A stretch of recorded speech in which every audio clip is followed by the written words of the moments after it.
Magpatatin tayo. Ito yung version ko.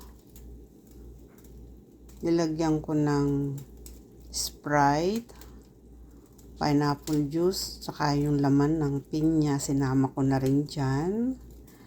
Bawang, sibuyas, laurel, toyo, 4 cubes. Ayun.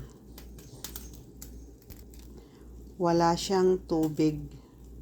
Hindi ko siya nilagyan ng tubig. Sa Sprite lang, tsaka pineapple juice. Diyon ko siya palalambutin.